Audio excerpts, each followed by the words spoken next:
I was in a terribly abusive relationship for, I think the actual marriage was for 11 years, give or take a few months. And 2016, December 31st, 2016, me and my little two boys got my car and escaped and drove to Georgia, 11 hours away, with the grace, with God, following us and leading us that way. How did you meet your ex-husband, and how things, built from there, and how they got to that point where you were like completely isolated? And then if we can talk a little bit, because I know you were mentioning about how you have these medical conditions now, and that's a side effect of all the trauma. People really need to know about that, like how serious the side effects can be.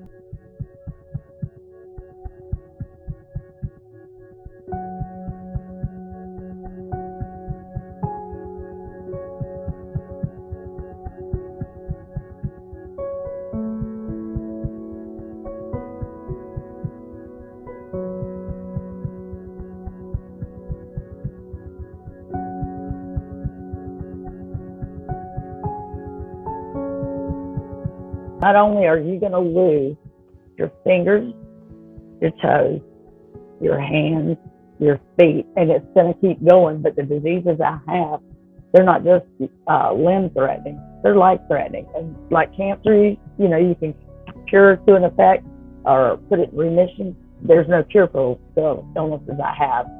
And matter of fact, he was the first one that I told that, about what was going on. And that was because on my third and fourth visit, he kept saying, Stephanie, you're going to have to cut back on your stress levels. And he goes, and I'm serious. And I go, well, I was making excuses. Well, I have two real little ones, and they keep you busy, and you're trying to, actually three, because every other week I'd have my stepdaughter, which 1 week I was a mother of three, and then the next a mother of two. Mm-hmm. And there was, the transition between those weeks were different. But, and I was like, I'm doing the best I can. And he would gauge on my fingers and my hands and my toes and my feet. And it was progressively getting worse. So, and from the very first time I saw him, he said, I'm going to run some tests on you. And he almost instantly knew, because my fingertips were turning yellow. And I'm telling you, if there's somebody out there that hears this, if your fingers get cold, your toes do, and they're turning yellow or purple, feeling numb, like somebody's got a tourniquet on them, it freaked me out the first time it happened, because I was literally like looking at my hands to see if I had, like something restricting them. I mean, you get crazy with it, but I finally figured out if I went to the bathroom, ran hot or very warm water, and just pushed my hands, and it would hurt, because if his hands are freezing, obviously that's going to be a shock to it. It was almost like you felt like his finger was going to explode, the fingers. And so doing that, so your fingers would go from a yellow, purple, blue, and then suddenly bright red, because all of a sudden the blood starts rushing through your system, trying to, catch its breath, so to speak. Yeah. And in that, it causes finger ulcers, which right up underneath your fingertips. And it would, I'm sitting here holding my hands up, but right up underneath the edge of your fingernail, it would be like a huge blister, and it would go all the way around. And it was disgusting. I mean, it bled. They were pus-filled. I hate using the word. But they were, and you never realize how much, even if somebody said, no matter what you do, don't touch anything in this room, you don't realize how much we use our fingers for guidance. The thing was so excruciating. I could sit with my hands like this.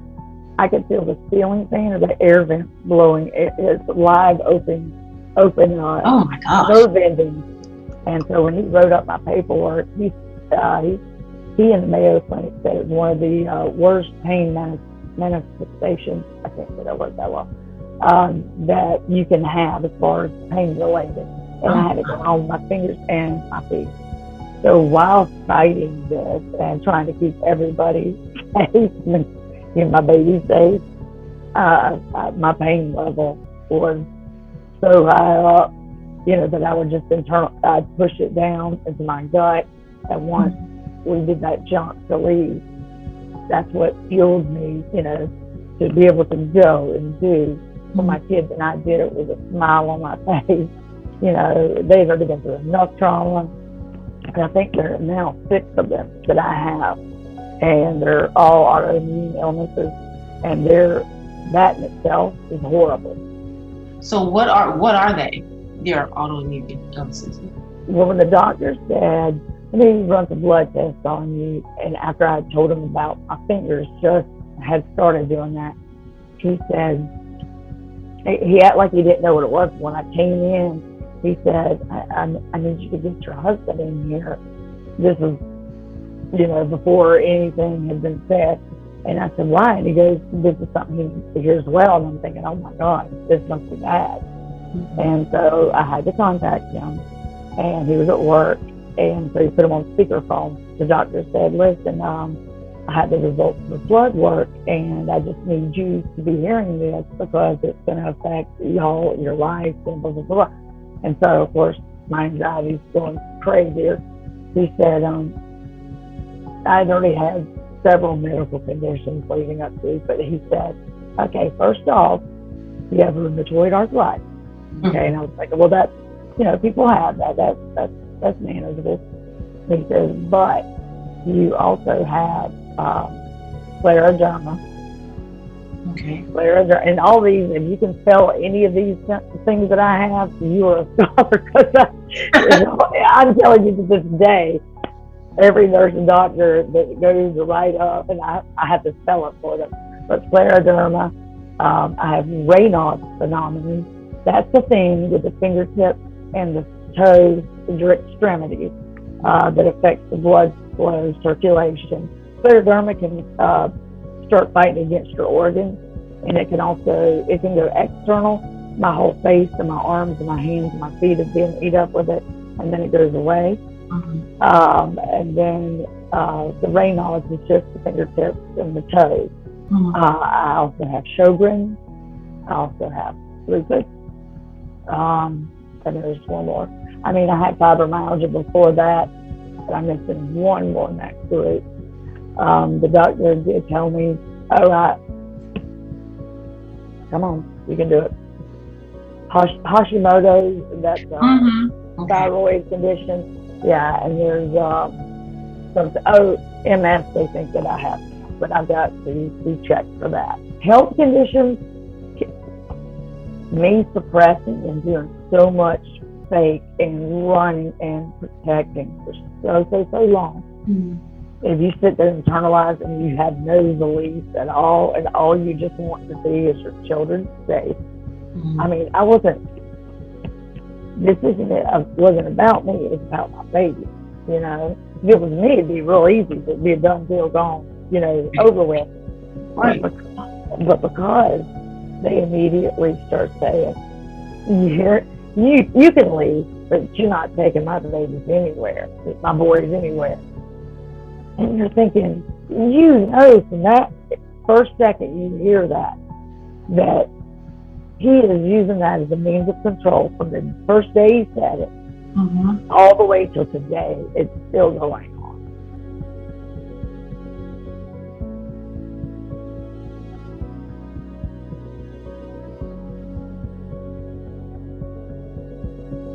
My stepdaughter, which I consider my daughter, I knew that once we left, that, she wouldn't be a part of our life. And so that ripped my heart out, And since then, come to find out, he told her that I hated her and all these horrible things. Yes, and she came to me more than she did her mother, because I was very honest and open with her about stuff, and she felt comfortable coming up to me with problems.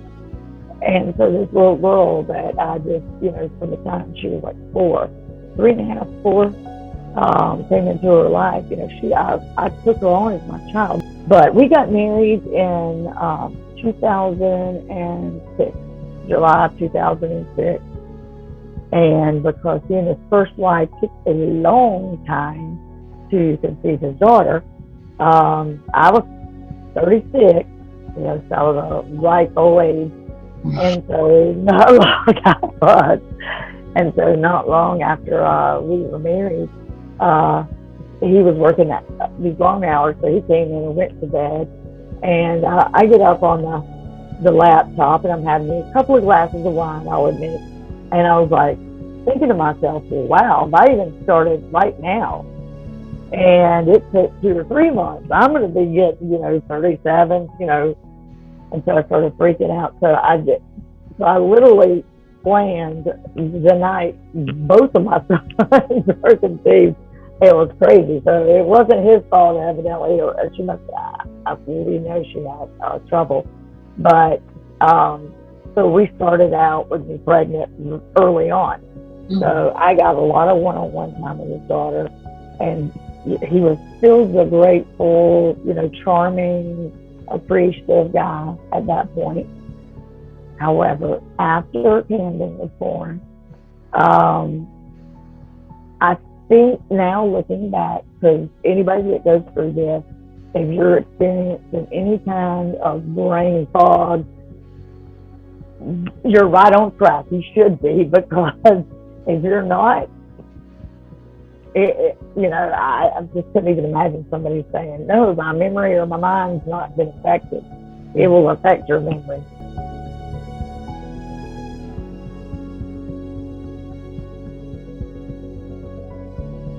Looking back, it wasn't until after I escaped with the boys and looking back, because I know I could start seeing it after the second one was born, and they were only born like 2.5 years apart.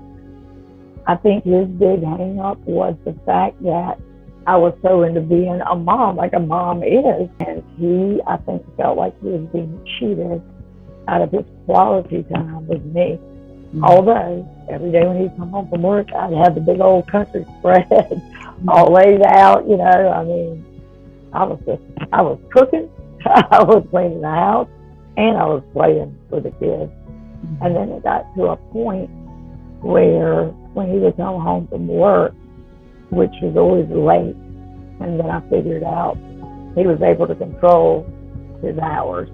If he knew that there was a situation where I needed him to give me a hand because maybe one of them had practice or I had to take, he would try purposely to stay at work. I'm going to find out while he was watching porn and doing stuff like that on company time. He and I started having friction with our words. His first wife, his ex, kept kind of bullying us all, but with regards to custody of my stepdaughter, a lot of issues with it. And I would be like, well, why don't you call your attorney and just have him, reach out to her attorney and tell her, there's a reason why we all agreed to this. Anyhow, one day, for whatever reason, the same little discussion, it wasn't always something that got real heated, but very often, more so than not, towards this. He grabbed his keys and started to barrel out the door, and I followed him out. And he got me stuck. And I said, why do you do this? Every time we get in an argument, you just grab your stuff and you walk out and blah, blah, blah, that, the other. And he's like, I'll just be back. And, this first incident that was so horrible, the very first argument, people said, did you prod him in any way? Did you say something that upset him? Did you hit him? And I was like, no. And I said, but I will admit this. I said, like a fourth grader, after his door was still open, his truck door, and he starts to back out, which, the door will hit you, start kind of pulling you with it. Mm-hmm. And I moved, and he stopped, and I said, please don't go. I said, just go to your room and just, take a breath and, you know, just quit taking off when I had everything hot, you know, ready on the stove and the kids were ready to eat, quit doing it. And he was like, you know, later, bitch, whatever, you know. And so right beside the steering wheel up high in his work truck was a little slot, and he kept his wallet there. So like a fourth grader, I grabbed it and I was like, and, you know, I twist and I, you know, kind of walk off to the door, old sassy shoulder, because nothing had physically ever happened, you know. And I'm thinking, he doesn't even use his wallet when he had, you know, all the times he left. He just had it with him, right? And so I go back into the house and, you know, things are kids. And all of a sudden I hear one lock. And both locks were two different keys, and they were both very hard to open. I heard one lock, and I looked up and I'm thinking, oh, wow, this is weird. I was getting something in my stomach told me something was going to be worse than him just coming in. But I mean, it was like I was very far away, but I heard it crystal clear. And then I heard the second one, and when he came around the corner, this is a 6'4", 340-pound guy. He's huge. He's huge. He comes running and hurdled the couch. I mean, this is the guy that does not get in a rush for anything. He hurdles the couch coming after me. And so I go to running away from him and down the hall. Now, mind you, right past where my kids were.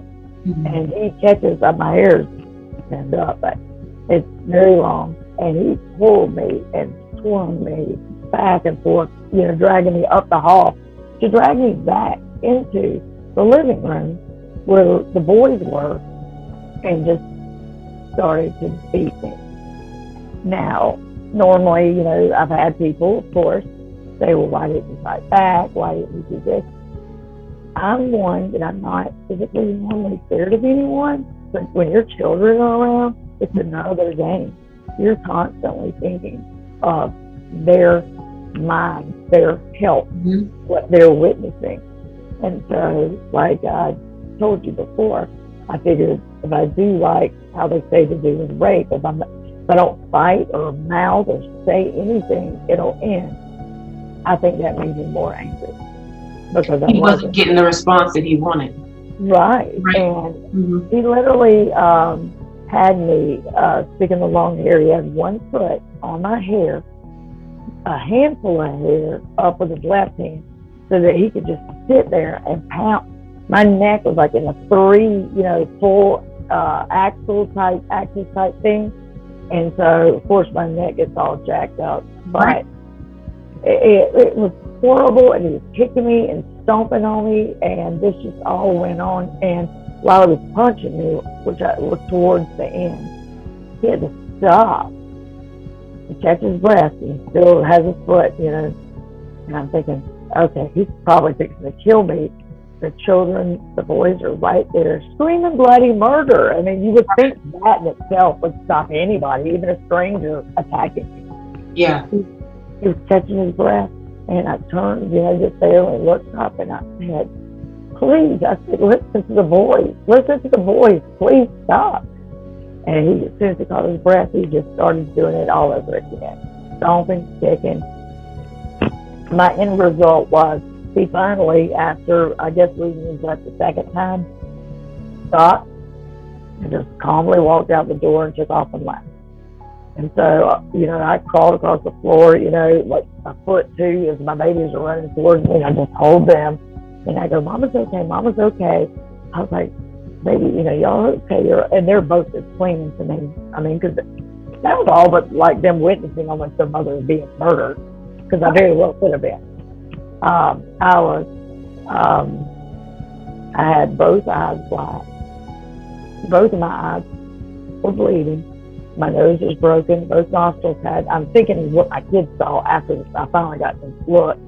My lip, you know, swollen. It was busted. My right hand. I wasn't told until an orthopedic doctor. And they said, when did this happen?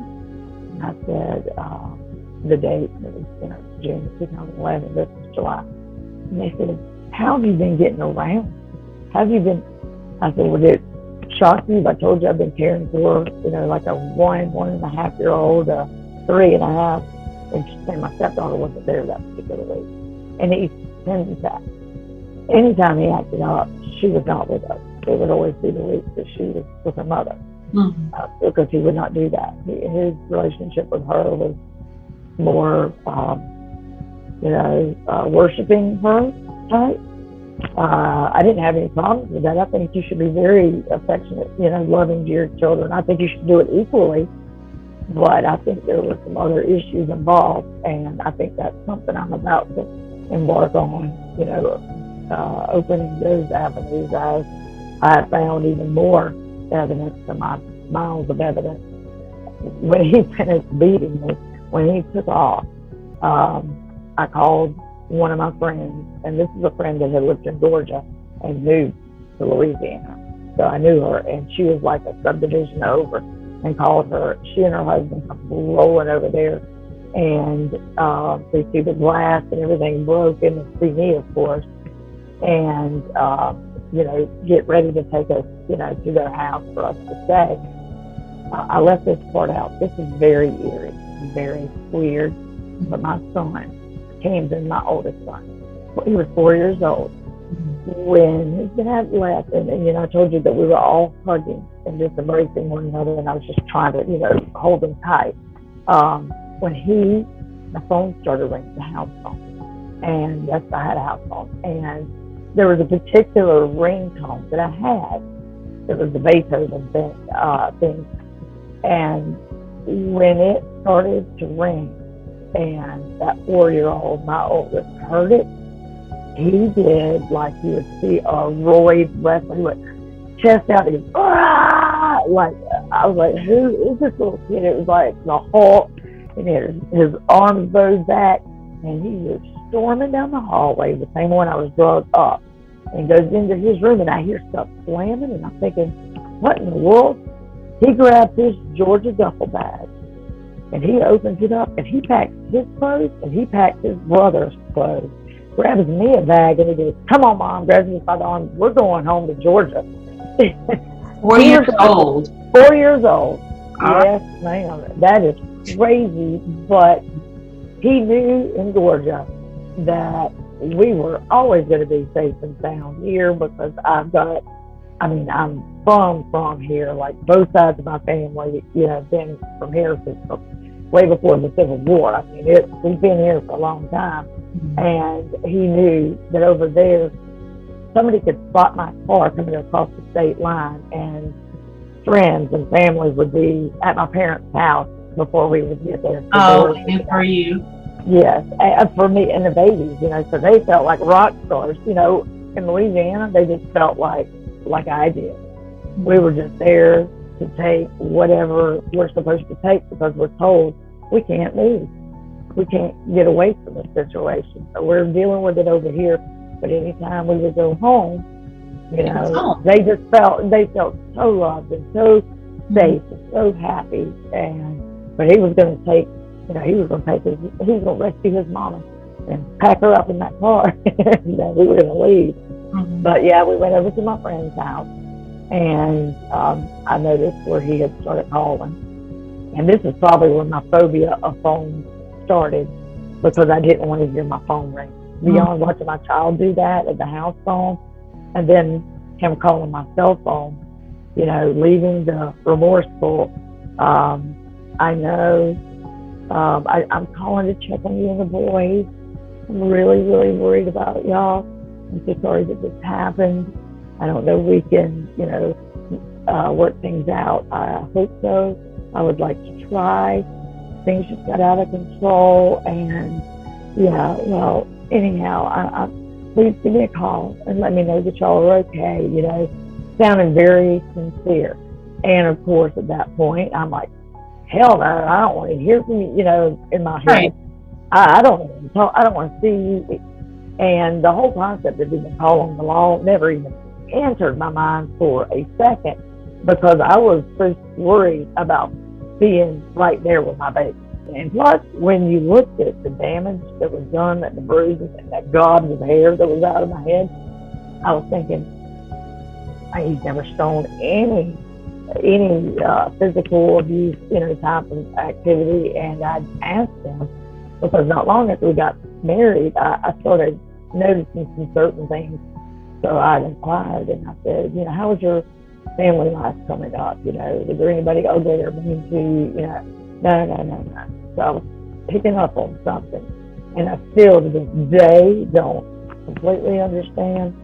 But let me get back something had to have happened. Oh, definitely Yeah. so. Yeah. Definitely so.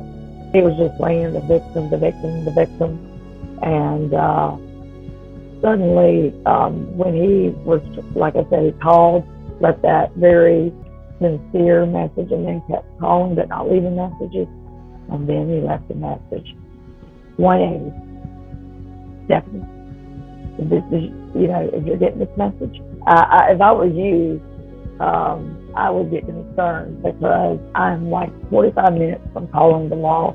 You have taken my children and you have not told me where you're going. So that is child kidnapping.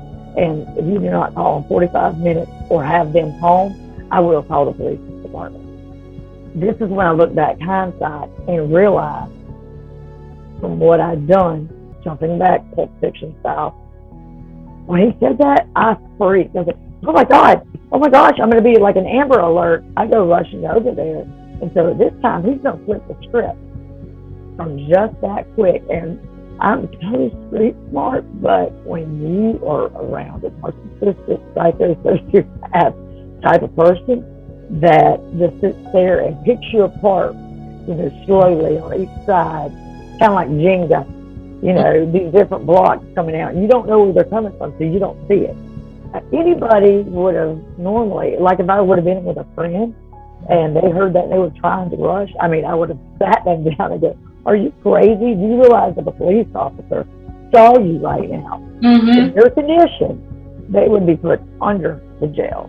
He doesn't have a mark on him. Your kids were there witnessing it. You have nothing to fear. But just the thought, because these two little beings that depend on me, me being incarcerated and them being left with him and hearing that voice, it was so evil, that I raced back over there. So then I got the silent treatment. And that's where that's when I knew things were going to get wackier, wilder, and worse. At that point, I remember like 2 days afterwards, going, sitting down with him and telling him, I said, I know you have this ass on your shoulders. I said, but I need to make one thing 100% clear. You will never, ever lay your hands on me again. I said, after what you did, you cannot nudge me in the hall. You push me, or, do not put your hands on me, strike me, period, or anything, period, or I will call the law. Do you understand what I'm saying? I said, I have to put these boundaries up because those two little boys. And at that point, he actually did. I know, like, I shouldn't have done that. I shouldn't have done that around them. And just recently, in the last year, he actually said, you're lucky I drug you back into that room where the boys were, because I was about to take you into the bedroom, because that's what was at the end of the hall. By saying that, he was probably planning on killing me. Which means he hadn't snapped. He was completely in his right mind when he was doing what he was doing, because he made a conscious decision to do it in front of the kids, as opposed to, so he knew what he was doing. See, let me tell you something, and you saying that right now, it's moments like this that I have two close friends, one is the guy, one is the girl, that I tell things to. And just like how you said that, I have that aha, because it's hard to connect it when you're still experiencing that feel almost all over again of wanting to protect your children. But you're absolutely right. You're absolutely right. But right before I left December 31st, so that January 1st was my first day of escape. He, about a year ago, because he was trying and still is, to get us back together, has hopes for that. I don't know how or why, but before I left, he This big guy was sitting on a king size bed, and he called me into the room, and he had me to sit in front of him, and he held my hands, and with tears coming out of his face, he told me, now this is after all the things that had happened, but he basically apologized and knew that everything that he had done to me since that first time was wrong, and none of it should have ever been done, including the stuff that begins to happen with the children that at first I wasn't aware of. And then, right at the end, realized they were. Just like me, as bad as the physical was, the emotional, mental, it's like all of that type of gameplay and head torture where they praise and then they go cold, that day in and day out, you just feel like you're trying to win some kind of battle. And with me, it was to keep him not snapping so he wouldn't come after me in front of them. You know how a lot of people think that there's not penetration or whatever, there's not rape. How about being thrown into a room that you're trying to fight your way out of, and him threatening and getting his way a couple of times because I couldn't escape, going, if you yell, they'll hear you. Just let me do this. That happened more times than I care to admit. That is rape. That's rape. That is completely rape. Yes, absolutely. 3 counselors have told me that. Yes.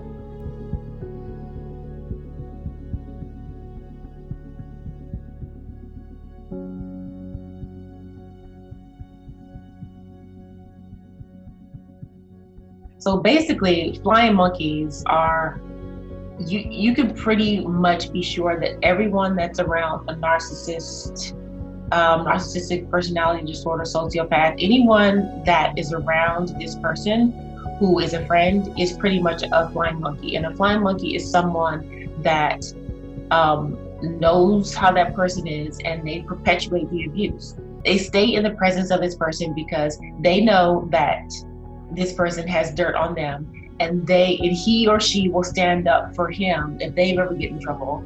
And so it's like, and they're just as bad as they are. They perpetuate the abuse by not saying anything. They don't want their boat to be rocked, and they're going to further the abuse, especially the psychological, mental, verbal, by getting to know you and helping this person learn more about you and use the information that they find out about you in order to perpetuate the abuse. So it's like they fall in line with their agenda, basically. It's all in line with the agenda, and it's like playing chess. Absolutely. You have the person on the other side who's your abuser, and all of his or her pieces are all flying monkeys. Right. All of them. And you can't trust any of them. No, ever. Not. Ever. A lot of people want to think that your story, you're just, overtelling a situation couldn't be that bad. No, it's worse. And like I told you before, we got on here, I started kind of rummaging through my notes, which is good because I'm ready to go and do what I need to do. You have to get your mind right, and it's almost impossible because I don't know how much reading or if you've read about, when a parent loses a child, like to death, loses a child, they say, it's one of the hardest things ever for a human to deal with. But they say losing your children, not to somebody that has abused you and them, and not knowing day to day if they're alive or what have you, and knowing your souls are so tightly knitted and connected together, and there's nothing you can do about it, but that's a whole nother can of worms, and it's a different kind of hell on earth. It's torture. It is. Because as a mother, what you want to do, your number one instinctive thought and feeling is to protect your children. Because of the law, incapable of doing that Right. is torture. So you guys were ordered, so you guys were going, it was you and your boys going to counseling. And of course that was helpful and wonderful. But Oh, then you were absolutely. ordered to go to like family counseling with But your, we were in Georgia. That was the problem. So he sent me divorce papers as a means to get us to come back, because in the divorce papers said that he was going to be seeking full custody because I was psycho, crazy, on drugs, the normal thing that they said that they'll go after, because he was still parental alienation. And so, yeah. I'm just sitting there thinking about that. So we were going to counseling here in Georgia. Right after I got the boys enrolled in school here, which I actually informed him of. See, when he found out my car had been in the shop, I haven't shared this with everyone. The last 3 years before we left, he had not only been doing this physical and emotional and sexual abuse. We're going to add to it the financial, the what is the computer kind? Technological abuse. Yes, technical, that abuse, and what was the other one? Financial. Oh, like he was keeping me from my medical, my meds. Medical abuse. Yes, medical abuse, and then the other one. He had the money, the financial abuse. He, on one of the very last trips that he got a rental car for me and the boys, it was my grandmother's funeral. Both of my grandmothers passed away within 2 weeks of one another. When I was coming back into town, he was upset about something, so to be vindictive, he went and withdrew all of the money out of the bank and went and put it into another account. And from that day forward, I had no car, I had no money or access to money. He would tell me, when you need something or we need something here, I can give you like a line. What?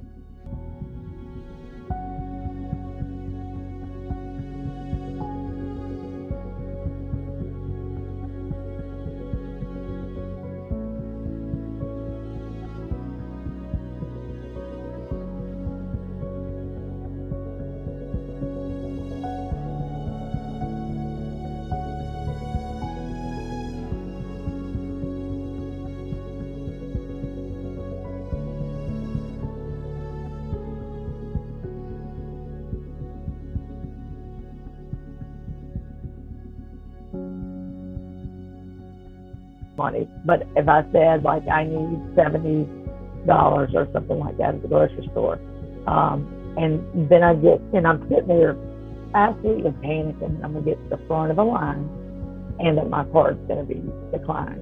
What if this goes over 70? And so as they're ringing it up, I'm always putting the cheaper things, I think, towards the end and watching the tape as the line forms. I mean, that's a special hell. Hands burning off, feet burning off, and it'd be under 70. Start to breathe, but 4 times towards the end of the night, I'd go use the card and it would decline it. And I was like, and I'd start taking things off the belt one at a time. So then I would try to call them while I was there. People are behind me like, what are you doing? Giving me this. They just don't know. I'm trying to get my family fed, my boys fed. And he wouldn't answer the call purposely. And then whenever I would be coming home in his truck, because mine's in the shop, I told him, I was like, you said there was $70. Well, I'm at close to 70. I mean, every trip I had to go anywhere to see anything, it was like that. It was so degrading.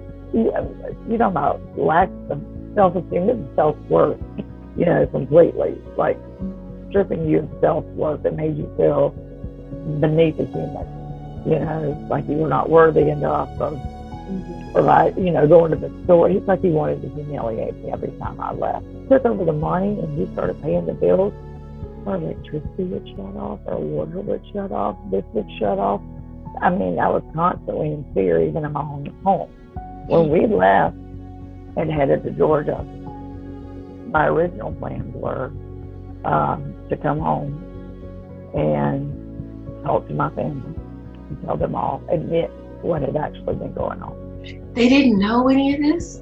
I had said that, things weren't great, and then the last couple of years, I finally, let the cat out of the bag with my parents. At that party, my cousins, my extended family, which I'm extremely tight with, was over there. We were in my old bedroom and wrapping tons of presents. So this is like a spur of the moment, surprise birthday party for my child. And I began to tell them, and they just like stopped what they were doing. And of course, they were the first to say this because they were the first to know. But then once you finally get to a point where you're like, you know what? I did nothing wrong. I should not be ashamed. What happened because of him. What happened had nothing to do with me being anyway, because my whole goal was to be as great of a wife, a Christian, and the best mother that I possibly could be. And that was my goal. Naturally, how they're wired, they can't produce healthy love within themselves. So they have to have that. They have to have that external source. So if you were not doing your job, if you are not a loving person, if you are not a good wife, if you are not a good mother, if you weren't going above and beyond, then you wouldn't be a good source for him to pull from. If you weren't emanating love, then he'd have no need for you. So the fact that people ask you, what did you do? Did you cheat? How did you cause it? It doesn't, based on the type of people these abusers are, it doesn't make any sense for you to have done anything wrong, because then they wouldn't need you, because you wouldn't be the source they need in order to get what they needed in order to be themselves. Right, absolutely. After hearing him talk about, surveilling his first wife and stuff, I started getting a real eerie feeling that he was recording me. We had a home security system, probably the only one in the neighborhood back then that did, had 9 outdoor cameras. So the inside TV or your phone could look like the Brady Bunch little screen, You could zoom into a square. I got the feeling as if he were taping me inside. And he's very, very computer tech savvy. And he honestly, when I would brag on him, this is before I realized that he was really dark side. I mean, it took a long time to realize this is way deeper than anything I knew. Because once that door started open, I mean, it was like all of a sudden, bang, spill the beans, and it all just started coming out. There were videos that I came across of me, or pictures of me, that he took while I was sleeping, that I couldn't even tell where I was at. Maybe I was dressing in the closet or either in the bathroom, because I got to where I was feeling kind of eerie, like I was being watched. So I'm closing, doors and stuff. But then I saw where he had been on a website looking at the places like where you could put a camera and a screw. I mean, I was horrified. And that also had to do with dragging out trying to contact someone, because I had probably 5 flip phones, all programmed, all with so many minutes, hidden strategically in that house in case of when I say a big emergency at this time, I mean, I did not know what was going to happen. I knew if I needed to call someone and be serious, I couldn't do it from my phone. Anybody, like I said, that's going through it is going to relate to it, I would think. But, because I was explaining to the couple of people that I've told so far, because I'm going to wait until I see it. But after I get all my notes together and such, like I said, I want to connect people to this, Okay, well, good. I'm hoping I'll be a lot more helpful in the future. I am very, what's the word of myself? I want to make sure that I help. I do. Yes, absolutely. I would love to. I would love to have you help.